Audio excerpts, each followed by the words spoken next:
Shalom, jumpa lagi bersama dengan saya dalam renungan hari ini. Mari kita berdoa sebelum membaca dan merenungkan firman Tuhan. Kami mau membaca dan merenungkan firman-Mu ya Tuhan. Kami memohon pertolongan Allah Roh Kudus, sehingga kami dapat mendengar firman-Mu dengan baik, memahaminya, dan dapat melakukan dalam hidup kami. Dalam nama Yesus, kami berdoa. Amin. Firman Tuhan dari Markus pasal 10 ayat 43. Tidaklah demikian di antara kamu, barang siapa ingin menjadi besar di antara kamu, hendaklah ia menjadi pelayanmu. Demikian Markus 10 ayat 43. Tema kita, jadilah pelayan sejati. Saudara-saudara, Tuhan menghendaki agar kita umat-Nya mau menjadi pelayan yang sejati, bukan menjadi pelayan asal jadi. Kata pelayanan atau pelayan itu pasti sangat familiar di telinga kita. Bahkan kita pun sering menggunakan kata itu. Apa itu pelayanan? Bagaimana menjadi pelayan sejati? Mana yang lebih senang, melayani atau dilayani? Kalau kita mau jujur, pasti kita senang dilayani. Kita lebih senang untuk mendapatkan perhatian, ya. Begitu biasanya. Istilah melayani dipakai bukan hanya di lingkungan gereja, tetapi juga di luar gereja. Bukan hanya berkaitan dengan hal rohani, tetapi juga di luar itu. Saudara, banyak orang mau menjadi pelayan, tetapi menjadi pelayan sejati itu tidak banyak. Yesus Kristus memberikan kita teladan bagaimana menjadi pelayan sejati. Ayat 43 yang kita baca dari Markus pasal 10. Barang siapa ingin menjadi besar di antara kamu, hendaklah ia menjadi pelayanmu. Kalau dunia menilai kebesaran dari segi kuasa, tahta, harta, prestasi, tetapi Yesus menilai kebesaran dari segi pelayanan sebagai seorang hamba.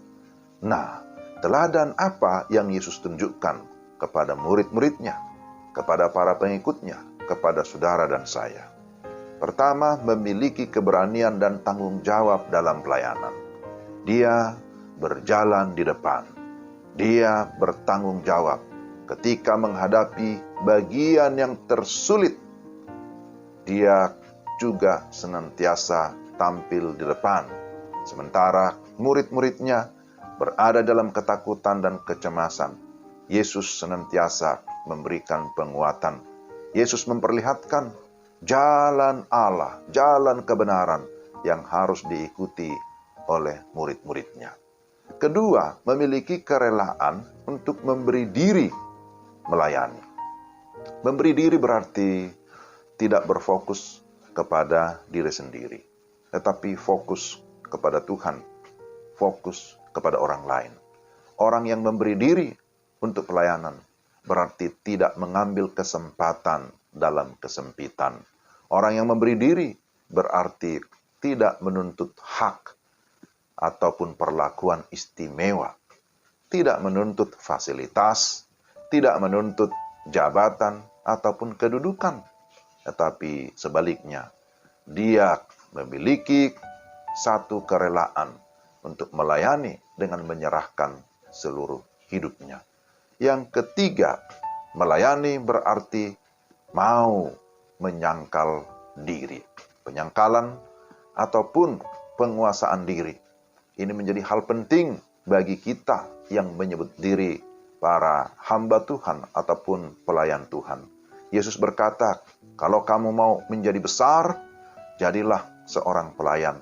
Yesus memberi perbandingan hukum kerajaan Allah dengan pemerintahan duniawi. Kalau pemerintahan atau kerajaan dunia, ada pembesar yang dapat menjalankan kuasanya dengan keras atau dengan tangan besi. Tetapi untuk kerajaan surga itu berbeda. Kalau mau jadi besar, maka harus mau menjadi hamba yang siap melayani. Jadi hamba atau pelayan harus memiliki roh atau spirit kerajaan Allah yang mau merendahkan hatinya dan melakukan semuanya dengan cinta kasih. Yesus segera mengingatkan mereka dengan menunjukkan teladan dirinya sendiri. Jikalau kita membaca ayat 45, maka Yesus berkata, Anak Manusia datang bukan untuk dilayani, tetapi Anak Manusia datang untuk melayani, untuk memberikan dirinya bagi banyak orang. Ingatlah bahwa pelayan sejati memberikan dirinya untuk melayani, siap sedia senantiasa, baik dalam keadaan menyenangkan ataupun sebaliknya. Pelayan sejati memberi yang terbaik dengan apa yang mereka miliki. Pelayan sejati adalah pelayan yang mau tetap setia, tetap rendah hati. Yesus berkata, Aku ada di tengah-tengah kamu sebagai pelayan. Ikutilah teladan Yesus sang pelayan sejati, supaya dengan demikian kehidupan kita menyenangkan hati Tuhan, dan kemudian kehidupan kita menjadi berkat bagi orang lain. Mari kita berdoa. Tuhan, Engkau sudah menyelamatkan kami, supaya kami menjadi alat keselamatan. Engkau memilih kami untuk menjadi hamba-hamba-Mu, hamba yang setia, hamba yang rendah hati, hamba yang rela melayani, sekalipun dalam segala tantangan, kesulitan, pergumulan apapun. Kami berdoa supaya Roh Kudus menolong kami, sehingga kami diberikan kemampuan untuk menjalankan bagian kami masing-masing. Karena sesungguhnya, dimanapun kami berada, kami adalah hamba-Mu yang memang harus siap melayani Engkau. Terpujilah Engkau, pimpin kami semua dalam nama Tuhan Yesus. Amin. Demikian renungan kita hari ini. Tuhan memberikan kekuatan kepada kita semua untuk melayani Tuhan dengan sungguh-sungguh. Shalom.